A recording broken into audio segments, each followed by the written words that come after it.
My friends, my family, my football community, how we doing? I hope everyone's doing great. I hope everyone is as excited for playoff football as I am. Let me tell you, you don't love football if you are not excited for the championship games that we have coming up. We got Chiefs and Bills for the AFC Championship, and we got Packers and Buccaneers for the NFC Championship. And you can tell just from the matchup in this video what game I want to be talking about. And for this week, I want to talk about the NFC Championship game. Now, before I get into the keys of the game and I tell you my pick, I just want to emphasize the matchup we have here. So, in case you didn't know, Aaron Rodgers and these Packers have been insane. And this is not something new. They've been on a tear since this 2020 season has started. Now, let me tell you where they rank. And this is not ESPN. Ooh, man, I hope the Packers don't do that. That's a bummer for them. Okay, let's go into the rankings. So I'm going to give you the DVOA ranking of where they got the offense with Green Bay and Tampa Bay. Now, for those that don't know what the DVOA, that is an acronym. It stands for Defensive Adjusted Value Over Average. So in short, this ranking measures not just yardage, but yardage towards a first down. It takes in game situations and circumstances. So for example, 5 yards on 3rd and 4 is way more important than 5 yards on 1st and 10. Yeah, it's 5 yards, but all yards are not made equal. That is why I use the DVOA rankings when talking about matchups. It's important, more reliable, paints a more accurate picture as to what we're dealing with.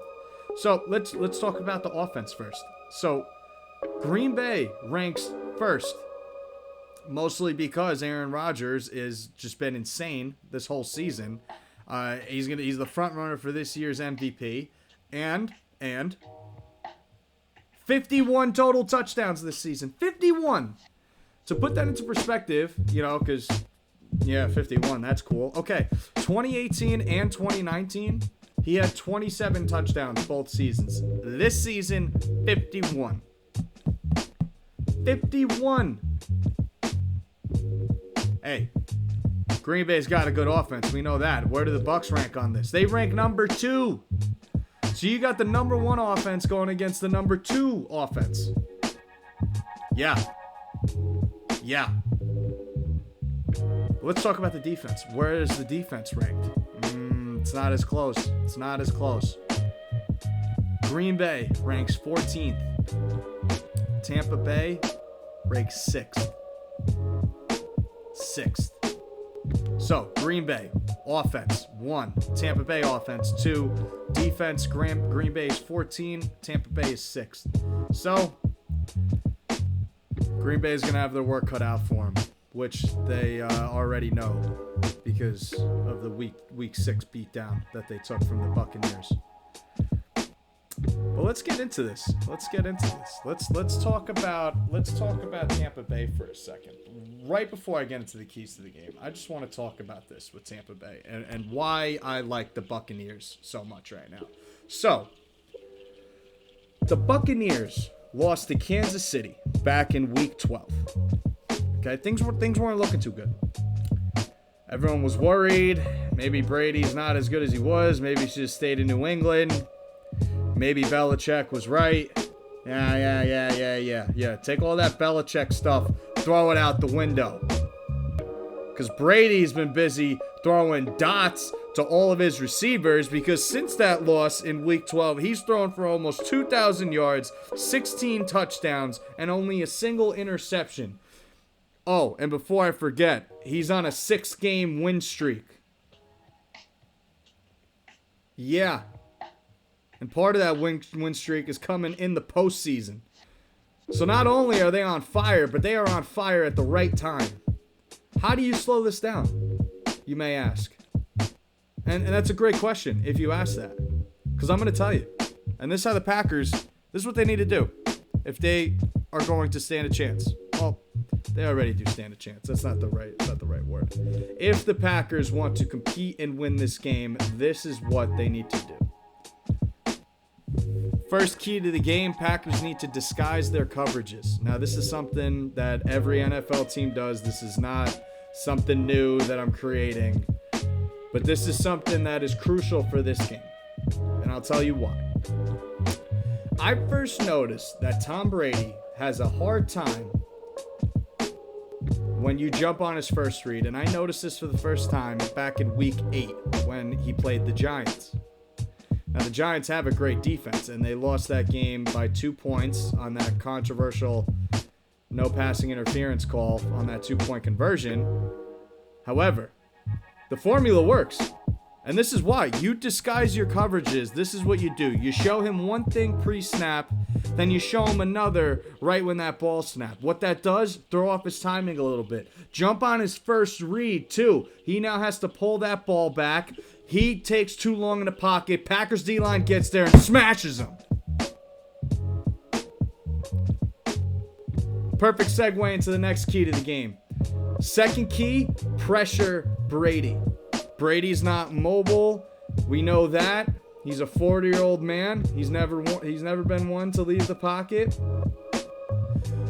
But he's had so much success because back in New England, he had a solid offensive line all the time. Now, Tampa Bay's O-line is decent. They're better than decent. They're above average. Doesn't really matter. The Packers should be able to manage this. They should be bringing pressure to Brady whenever they can. Now, that's not to say you just send a blitz every single time. You don't want to do that. If Brady expects... What is this guy going for an onside? Are you kidding me? All right, whatever. But, okay, all right. All right, okay. Ha! All right. If Brady expects pressure, okay, then that's just simple. He goes 50 protection. He slides the pocket where he needs it to go. He says, don't worry, I got those 2 guys. One receiver's hot. See you later. Gone. Packers defense can get themselves in some big trouble. I think their D-line should be practicing stunts all week. I think they need to really win the line of scrimmage because they need to bring as much pressure as they can without abandoning coverage. Now, we do want to pressure Brady, but it starts up front. The D-line needs to get contact and constantly get pressure in there. I think the best way to do that, get a little creative with your stunts. Maybe bring 5 people. But regardless, Brady can't have a clean pocket all game. You're never going to beat him like that. And third key to the game here, like I've been talking a lot about pressure and line play. Well, for the Packers offense, they need to win up front. That is their key to this game. It is entirely on the O-line. I don't want to hear Devontae Adams, nothing Aaron Jones, nothing Aaron Rodgers. The success of all their best players will be entirely dependent on the success of the offensive line. The offensive line will not be allowed to have a bad day this game and expect to still win. Now, that can be said about almost every game. Oh my God, I just missed him on that blitz. Are you kidding me?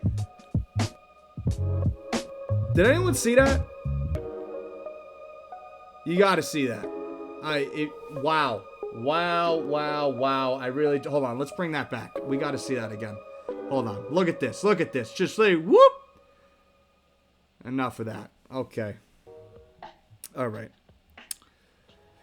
Well, that's sad, but what are you going to do? Let's keep it moving. Okay, so this is especially why it's important for the Packers to win up front this game, and it is because Tampa Bay ranks first in run defense. Now, back in Week 6, Aaron Jones, and Williams didn't do anything.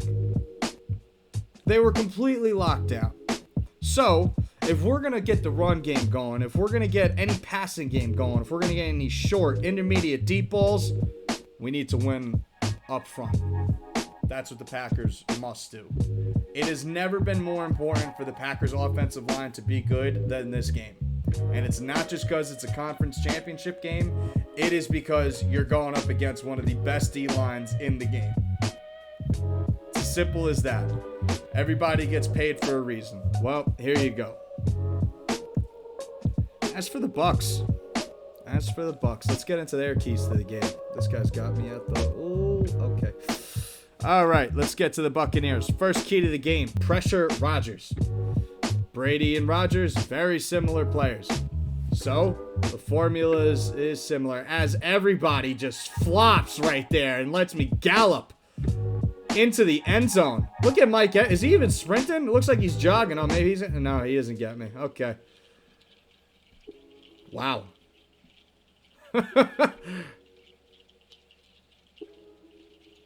Yeah. Okay. Let's get back into it. I'm excited. That's a good look at everybody just flop. I wish everybody would do that every point. I'd be undefeated. Okay. So, we got to pressure Rodgers. Why do the Buccaneers need to pressure Rodgers? Let's go back to week 6. So, Aaron Rodgers, remember, 51 total touchdowns. League MVP this season. He's on a tear. Number 1 seed in the playoffs. However, in week 6, when he versed the Bucs, only 5 of 14, 61 yards, no touchdowns, and 2 interceptions. Let me also put this into perspective. He has only thrown 5 interceptions this year, and 2 of those came against the Bucs. And out of those 5, 4 of those interceptions came from pressuring Rodgers, not just dropping everybody in coverage and getting them. No, this came from pressure. Now, specifically how the Buccaneers should pressure Rodgers. So, I said the Packers should do more stunts. Maybe rely on getting some confusion on the O-line. I think the Buccaneers should go back to their zone blitz scheme that they had in week 6. What this zone blitz did, it allowed Devin White and Levante David to just let it fly. They were constantly filling up their holes, disrupting the run game, and getting a hand in the pass game. Williams, Rodgers, and Jones did not connect that game very well. And it's because of that zone blitz scheme. Now, why a zone blitz? Why not a man blitz? Okay, well, I'll tell you why. In a man blitz, you have mismatches, especially speed mismatches with Aaron Jones and a linebacker. A zone blitz alleviates that just a little bit better. Now, let's get into the second key of the game. Okay, second key of the game for the Buccaneers. He's going for an onside kick right out of halftime. Why am I not paying attention to this? And he got it. Oh, my. You got it. Okay. All right, here. Factor that in. Another key to the game. Don't be in regular kickoff formation if they're going for an onside kick, because that's what happens. Okay. All right. Second key to the game. Buccaneers, open field tackling. Why? Because in week 6, when it was 10-0 Packers, where do you think most of their yardage came from? Missing tackles. The Buccaneers just allowed the receivers to just whoop right by them. And the Packers found themselves with a 10-point lead before it was quickly given back. But whatever. That doesn't matter. Regardless, Buccaneers, you need to tackle. You need to limit their yards after catch, because that's what they rely on. Now, third key to the game for the Buccaneers. And I like how my keys kind of segue into one another. The Buccaneers don't do this often. The Packers, very good at this. Third key to the game, dirty yardage. Dirty yardage. What do I mean by dirty yardage? I'm talking about the run after catch yardage. Yards after catch, whatever you want to call it. Yak, rack, whatever. We need to get that up. I honestly kind of feel bad for the Buccaneers receivers. I don't know if the offensive coordinator is just designing every play for catch the ball and just get macked, because that's what happens. Like, go back and watch the tape, and you'll see that the Buccaneers are averaging probably like 3 yards after the catch. Every receiver that touches the ball just gets hit right away, or they catch the ball and drop, which is okay. I mean, they're in the playoffs, so I guess it's working, but this is different. This is a championship game. We got to start opening it up more.